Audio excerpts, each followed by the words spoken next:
I'm Seren Waverly, the daughter no one expected anything from, the one who was always too serious, too quiet, too invisible to fail or succeed. I never planned on making a statement at my sister's wedding. In fact, I nearly declined the invitation altogether. But when your mother calls and says, "It's Lyra's big day," at least show up looking decent. You don't really get to say no. So I did what I always do. I showed up, polished but muted, dignified but non-threatening, just enough to blend in, not enough to cause a stir. My navy dress was classic, understated, my heels soft-stepping, my smile quieter than the chandeliers overhead. I knew exactly how to navigate this kind of evening, stay near the edges, speak only when spoken to, and above all, never overshadow the golden child. I thought I could get through it. One evening of fake smiles and being reminded how small I still was in their eyes. I thought I could endure it, like I had every holiday dinner, every family photo, every backhanded comment for the last 20 years.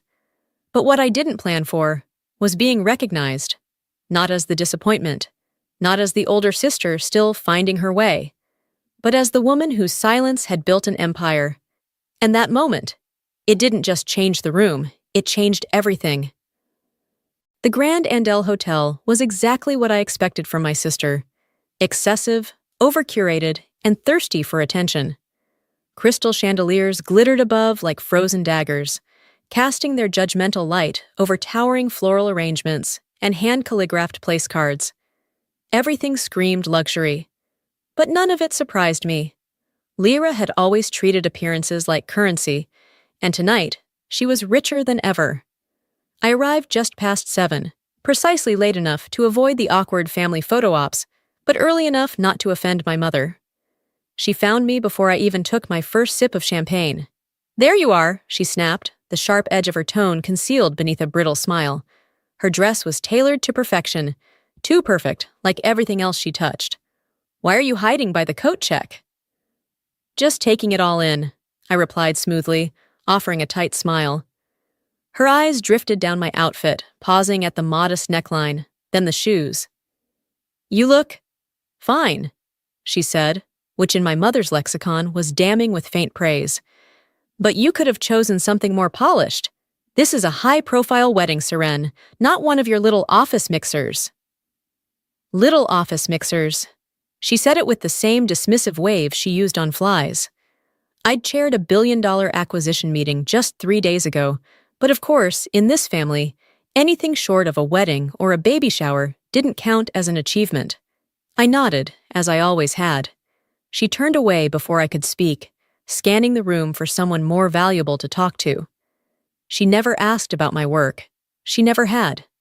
I stood near the marble pillars, a quiet part of the architecture, the place I'd always occupied, seen but not important, included but never considered. And then, as if summoned by the universe to complete the performance, Lyra made her grand entrance. She floated in like a swan through a sea of sycophants, radiant in her bespoke gown, arm in arm with her new husband, Declan, the heir to a family-run tech dynasty. Her smile was the kind that didn't reach the eyes, the kind that needed an audience. "Seren!" she called, as if we were old friends, rather than years deep into a cold war of subtle sabotage. I braced myself. She stopped 2 steps away, lifting her champagne flute like a prop. "Still lurking in corners at parties?" she said, loudly enough to catch the attention of the nearby crowd. I kept my voice neutral. "Only the ones worth attending." Declan chuckled, assuming it was all in good fun. "She told me you work at that... what was it? Rainbow Consulting?" "Aurora," I corrected, gently but firmly. Lyra waved her hand with mock apology. Right. The boutique one, still helping small businesses and doing freelance things?" "It keeps me busy," I said, my tone perfectly even. She leaned closer. "You know, Mom and Dad were really worried about you for a while. No ring, no real career, but you're still trying. Independence counts for something. Even if it doesn't pay much." The comment bounced off me. Not because it didn't sting, because I'd been inoculated over the years. Back in school, I was the one who earned honors, scholarships, internships. Lyra? She barely graduated. But charm is a kind of currency too. And she spent it well. Dad made a few calls.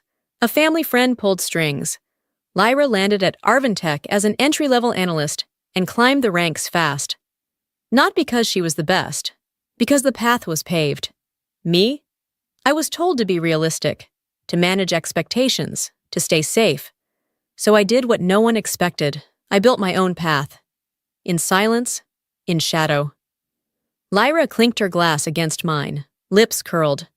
Well, cheers to you, big sis. May your little company bring you happiness, if not wealth. I raised my glass and smiled back. Oh, it has, I said. More than you know. Because what they didn't know was everything. As the evening unfolded, the ballroom pulsed with energy. Expensive laughter, staged toasts, and the low hum of strategic networking disguised as celebration. I remained close to the perimeter, sipping my second glass of champagne, watching Lyra navigate her crowd like a practiced politician. She was glowing, not from love, from power. This was her crowning moment, and she'd orchestrated it to perfection. Until she made an announcement. A soft clink of silver against glass silenced the room. She stood near the jazz band's platform, her silhouette luminous under the chandeliers. I just want to thank everyone for being here tonight, she said, her smile rehearsed and photogenic. This day means everything to me and Declan, of course, but it's also special because someone very important is joining us shortly. She paused. Richard Carr, the CEO of WeddingThen, will be arriving in just a few minutes.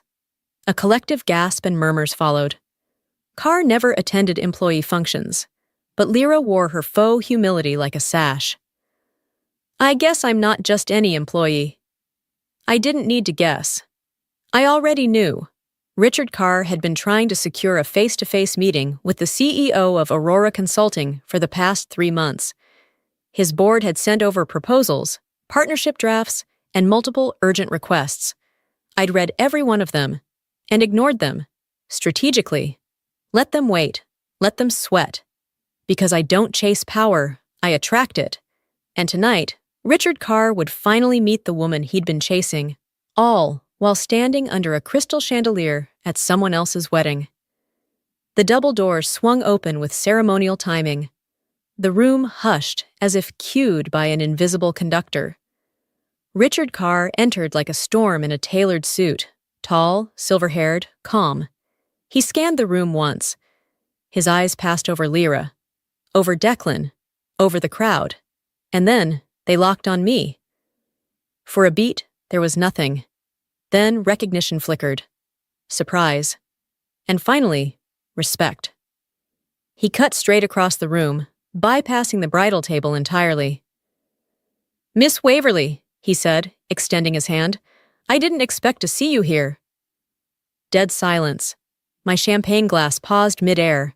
Across the room, my mother's brows furrowed. Declan leaned into Lyra, whispering something confused. Lyra's smile froze on her face. I took his hand with poised indifference. Mr. Carr, it's good to see you. He smiled wider. If I had known you'd be here, I would have delivered our proposal in person. We've been hoping to get on your calendar for weeks. By now, every conversation in the room had died. Every head had turned. Lyra took a step forward, confusion dawning into dread. Wait. You two know each other? Richard turned, finally acknowledging the bride. Oh, you must be the one from WeddingThen. Lyra, was it? She nodded, eyes flicking between us. Didn't you tell me your sister runs Aurora? He asked, genuinely puzzled. Lyra blinked. What? No, she runs some consulting thing, I think. Something small. He frowned slightly. Aurora Consulting isn't small, Miss Waverly. It's a market leader. We've been exploring a merger for months. My mother gasped. My father dropped his fork. Declan stared at me like I'd grown a second head. I turned to them, still calm. It started small, out of a shared office in Queens, actually. 12 years ago. Now we advise over half the Fortune 500. Richard nodded proudly. Her team is top tier. We need Aurora. Arvintech's financial model isn't sustainable without restructuring. Lyra's voice cracked. Merger? What merger? I met her eyes, letting the weight settle. Aurora has been in talks to acquire Arvintech since late last quarter. It's nearing the final phase. Her mouth opened, but no sound came. I tilted my head. No one told you? Huh? My voice wasn't cruel, but it didn't need to be. Truth, when delivered at the right moment, cuts sharper than spite. Why didn't anyone tell me? She whispered. Maybe, I said, because you never asked. The crowd wasn't whispering anymore. They were gawking. Phones hovered midair. My parents sat frozen, mouths open, eyes darting between me and the man who just confirmed everything. The spotlight Lyra worshipped had shifted, and it was now aimed where it always should have been. On me. The velvet lounge off the main ballroom was meant to be a retreat for the bridal party, a quiet place for touch-ups and nerves. But that night, it became a battleground. Lyra, Declan, my parents, and I stood beneath the dim sconces and silk-draped walls. No audience this time. Just 4 people, and years of unspoken hierarchy unraveling by the second. You couldn't wait, could you? Lyra snapped, stepping toward me. Her makeup was flawless, but her voice was cracking. You just had to ruin my wedding. I didn't ruin anything, I said evenly. I didn't make Carr show up. That was your performance. You could have warned me. I arched a brow. Why? So you could tell him not to shake my hand? Her eyes flashed. You made me look like an idiot. No, I said. You did that, by assuming I was still beneath you. My mother stepped in. Girls, enough. This isn't the time. Isn't it? I turned to face her fully. You've spent years telling me what's appropriate. When to speak, what to wear, what dreams were worth having. Now you're embarrassed because the one you all ignored turned out to matter? She flinched. My father cleared his throat, like he always did when he didn't know what else to offer. Seren, honey. We didn't know. You never told us. No, I said. You never asked. That landed harder than I expected. My mother's lip trembled, but I wasn't done. Do you remember my senior year of college? I continued. When I interned at that startup in Queens and said I wanted to try building something, you told me to be careful, that it sounded unstable. You begged me to take the offer from that corporate bank. Because we were worried, she said quietly. No, I said, colder now.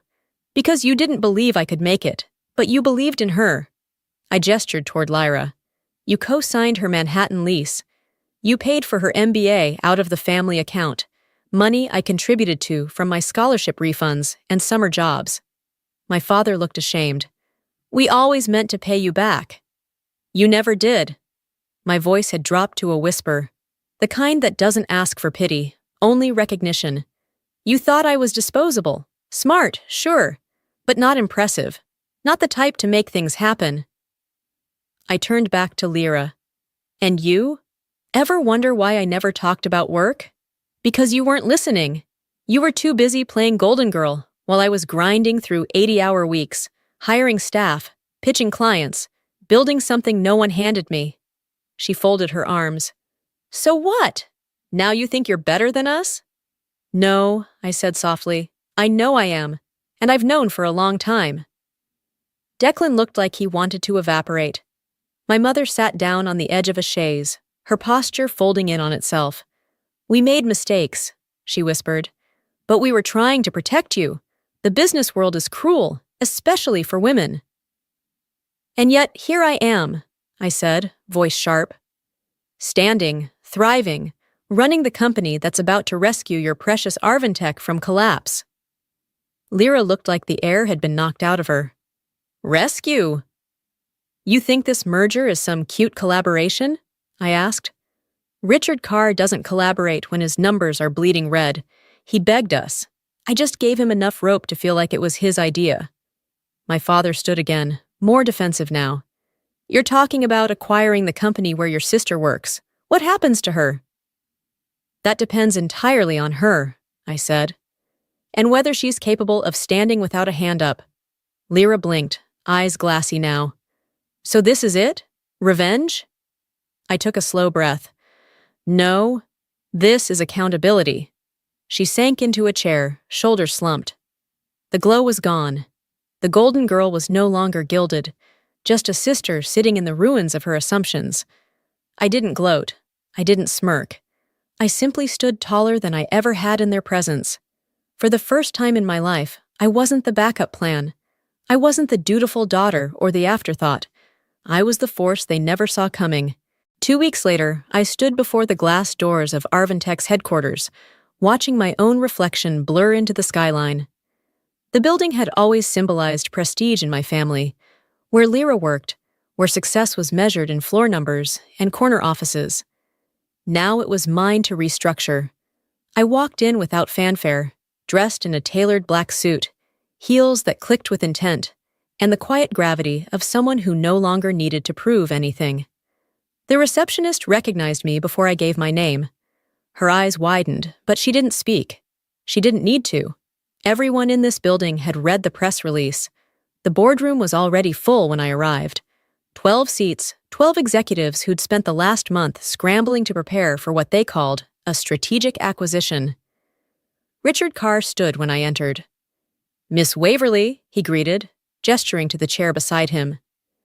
I nodded, took my seat, and laid out my notes.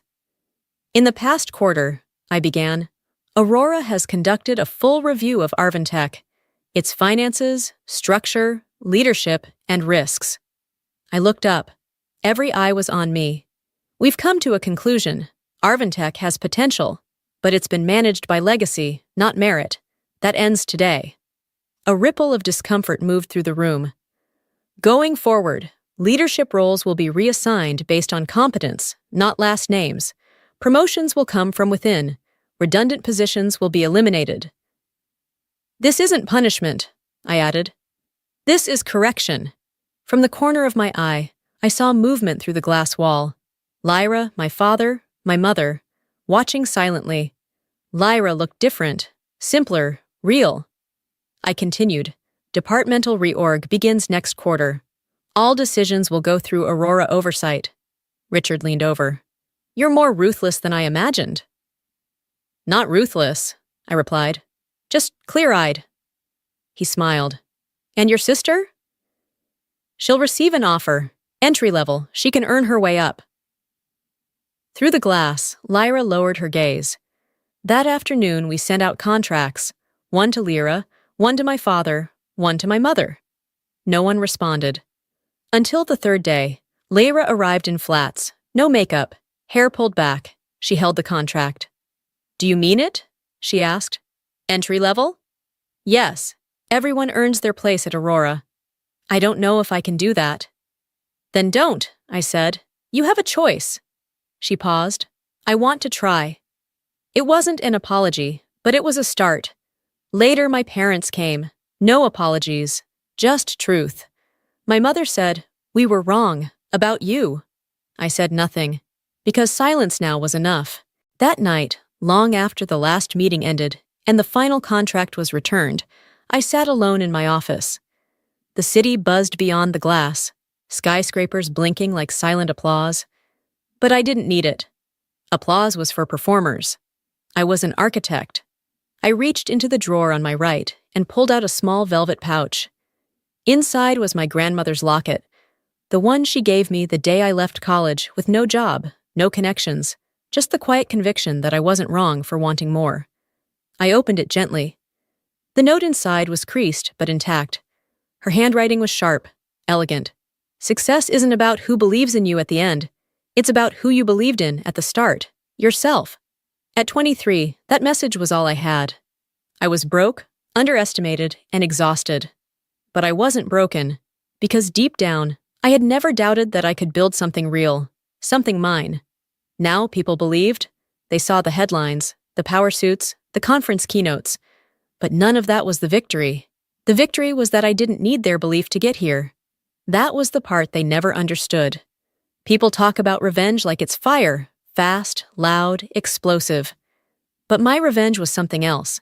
It was precision, patience, poise. It was the art of being underestimated long enough to make your move without noise. The kind of silence that doesn't surrender. It strategizes. I didn't storm into that ballroom to make a scene. I showed up to do what I always do.